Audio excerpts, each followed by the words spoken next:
जय माता की। कैसे हैं आप सबका स्वागत है मेरे इस यूट्यूब चैनल पर। आज का जो टॉपिक है वो बहुत ही ख़ास टॉपिक है। बहुत से लोगों का ये पूछना है कि हमें किस मंत्र का जाप करना चाहिए, किस मंत्र का उच्चारण करना चाहिए, किस मंत्र की साधना करनी चाहिए जो हमें जल्दी से जल्दी शक्तियाँ प्राप्त हों, जल्दी से जल्दी हमें अनुभव होने आरंभ हों। तो उसी के विषय में आज टॉपिक है कि किन मंत्रों का उच्चारण करने से आपको बहुत जल्दी सिद्धि प्राप्त होती है, किन मंत्रों का उच्चारण करने से आपको बहुत जल्दी अनुभव होने शुरू हो जाते हैं। ठीक है, ये मंत्र कौन कौन से होते हैं वो मैं आपको बताने जा रही हूँ। वीडियो को एंड तक ज़रूर देखना, स्किप मत करना, ठीक है, ताकि आपको सभी मंत्रों का पता चल सके।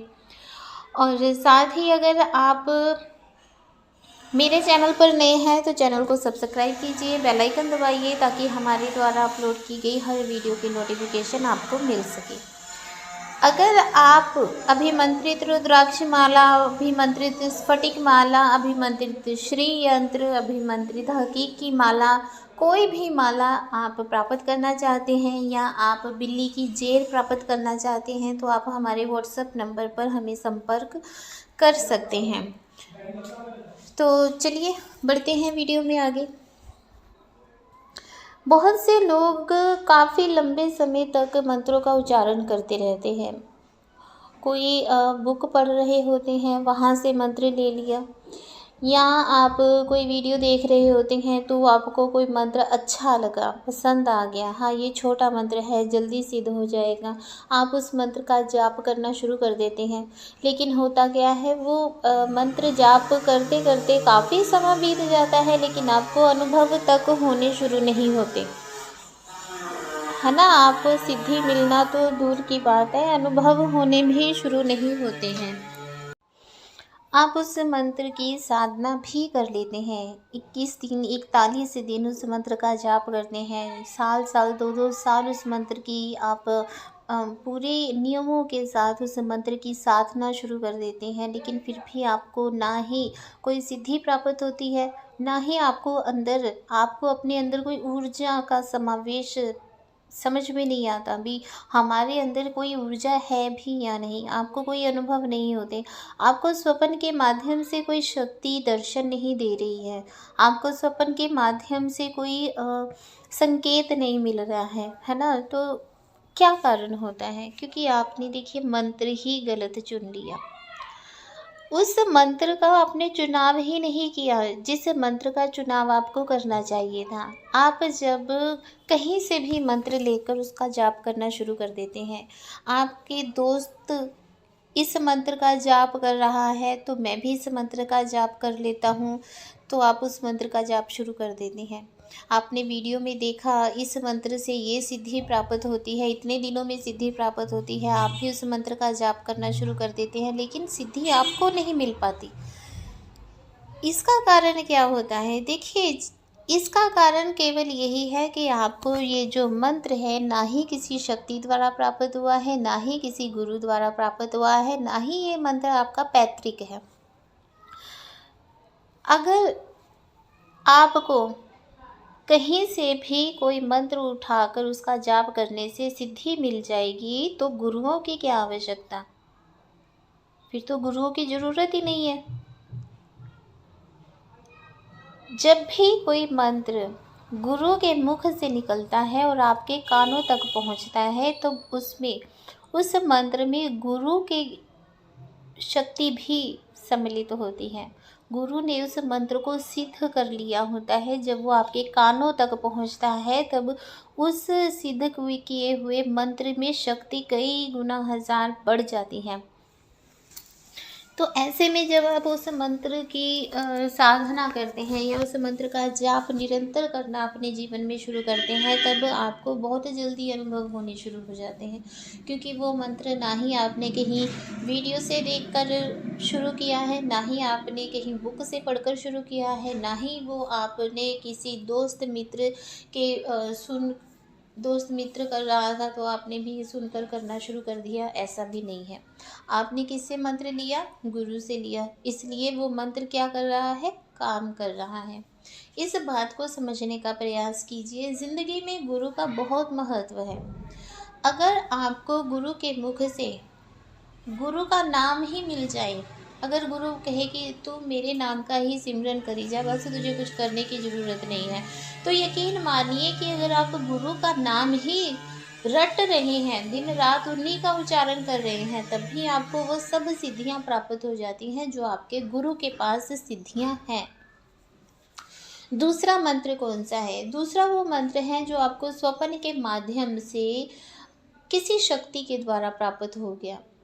आप सो रहे हैं, आपको सपने में कोई मंत्र सुनाई दिया या दिखाई दिया, या आप सपने में कोई पुस्तक पढ़ रहे हैं, उसमें कोई जाप लिखा हुआ है और आपको वो जाप याद रह गया कि हाँ ये भी कोई मंत्र है, या आपको कोई शक्ति आपके कान में सपने में सोए हुए आपको वो मंत्र दे रही है, ठीक है। तो ऐसा मंत्र जब आप जाप करते हैं तो उसमें भी बहुत ही ज़्यादा एनर्जी होती है, बहुत ही ज़्यादा उसमें ऊर्जा होती है। तो ऐसे मंत्र का जाप जब आप करना शुरू करते हैं या उस मंत्र की अनुष्ठान शुरू करते हैं तो उस मंत्र में बहुत ज़्यादा शक्ति होती है, और उस मंत्र के माध्यम से आप ब्रह्म ज्ञान को भी प्राप्त कर सकते हैं। आप उस ज्ञान को भी प्राप्त कर सकते हैं जिसके माध्यम से आप हजारों लाखों करोड़ों लोगों का भला कर सकते हैं। क्यों? क्योंकि ये मंत्र स्वयं ब्रह्मांड के द्वारा आपको मिला है, स्वयं शक्ति के द्वारा आपको मिला है, जो कॉस्मिक एनर्जी है उसके द्वारा आपको ये जो मंत्र है आपको मिला है। ऐसे मंत्र का उच्चारण जब आप निरंतर अपने जीवन में करना शुरू करते हैं तो आपके जीवन में बहुत ही सकारात्मक रिजल्ट आपको देखने को मिलते हैं। आपके रुके हुए काम बनने शुरू हो जाते हैं। आपका कोई काम जो बहुत लंबे समय से पेंडिंग था, हो नहीं रहा था, उलझा हुआ था, उसमें कोई अड़चन आ रही थी या कोई व्यक्ति उसमें अड़चन पैदा कर रहा था, या आपकी तरफ से ही कुछ ढीलापन था जिसकी वजह से आपका काम बनते बनते रह गया, ऐसे काम भी आपके बनने शुरू हो जाते हैं। आपके घर में कोई दरिद्रता है, आपके घर में कोई रोग है, ऐसे मंत्र का उच्चारण जब आप करना शुरू करते हैं तो उसकी कंपन की वजह से रोग भी दूर हो जाते हैं। ऐसे मंत्र का जब आप उच्चारण करते हैं तब आपके घर से दरिद्रता का भी नाश हो जाता है। तो सेकंड मंत्र, जो दूसरा मंत्र जो है वो कौन सा है, जो शक्ति के द्वारा आपको स्वप्न के माध्यम से प्राप्त हुआ है, ठीक है। अगला मंत्र कौन सा है? देखिए, बहुत से लोग ऐसे हैं जिनके घर में गद्दियाँ चलती हैं, जिनके दादा गद्दी लगाते हैं या उनके पिताजी गद्दी लगाते हैं या उनके दादा परदादा गद्दी लगाते थे और वो गद्दी निरंतर चलती आ रही है। जब उन जो मंत्र वो करते थे वही मंत्र जब उनके मुख से आपको मिलता है कि हाँ आपके दादा परदादा ये मंत्र करते थे, या आपकी बुआ ये मंत्र करती थी, या आपकी माँ ये मंत्र करती थी, वही मंत्र जब आप करना शुरू कर देते हैं तब उसमें भी बहुत एनर्जी होती है, बहुत ऊर्जा होती है। तो ऐसे मंत्र भी बहुत जल्दी कार्य करना शुरू कर देते हैं। ऐसे मंत्र भी बहुत जल्दी अपना प्रभाव दिखाना शुरू कर देते हैं, और जो शक्तियाँ आपके दादा परदादे के पास या आपकी बुआ के पास या आपकी माँ के पास थी, वो सब शक्तियाँ आपको भी सहज ही प्राप्त होनी आरंभ हो जाती हैं। तो आपने तीसरे किस मंत्र का चुनाव करना है जिसे आपके परिवार के सदस्य करते हैं। सदस्य यानी कि जो गद्दी पर बैठे हुए व्यक्ति हैं वो कर रहे हैं। जब वो जिस पाठ को कर रहे हैं वही पाठ जब आप करना शुरू कर देते हैं तब आपकी, क्योंकि वो तो आपके घर की ही शक्तियाँ हैं, जब आपके घर की शक्तियों का ही जाप आप करना शुरू कर देंगे तो आपको वो शक्तियाँ बहुत जल्दी आप पर अपनी कृपा करनी शुरू कर देती हैं। तो आपको ऐसे मंत्रों का चुनाव करना चाहिए। आशा करती हूँ कि आपको अच्छे से समझ आ गया होगा कि आपको किन मंत्रों का जाप करने से जल्दी सिद्धि प्राप्त होती है, ठीक है। अगर आप अपने गुरु के द्वारा मंत्र प्राप्त करके उस मंत्र की से साधना करते हैं तब आपको बहुत जल्दी सिद्धि प्राप्त होती है। अगर आप स्वप्न के माध्यम से किसी शक्ति के शक्ति से आप ले रहे हैं कोई मंत्र, तो आपको बहुत जल्दी सिद्धि प्राप्त होती है। या आप अपने घर में ही अगर कोई गद्दी लगी हुई है और अपने दादा परदादा से ही मंत्र ले लेते हैं, तब भी आपको बहुत ही जल्दी सिद्धि प्राप्त होती है। तो आशा करती हूँ कि आपको अच्छे से समझ आ गया होगा। फिर भी अगर आपका कोई सवाल है, आपको कोई बात समझ में नहीं आई है, तो आप हमें कमेंट कर सकते हैं। आपकी हर एक शंका का निवारण किया जाएगा। साथ ही मैं आपको बता दूं कि अगर आप अपनी कुंडली दिखाना चाहते हैं, तो हमारे संस्था में कुंडली भी देखी जाती है। आप अपनी कुंडली हमें व्हाट्सएप कीजिए। शुल्क निर्धारित है, शुल्क आपको देना पड़ेगा, ठीक है। तो आप कुंडली के माध्यम से भी अपनी समस्या का समाधान करवा सकते हैं। जय माता की। खुश रहिए, खुशहाल रहिए।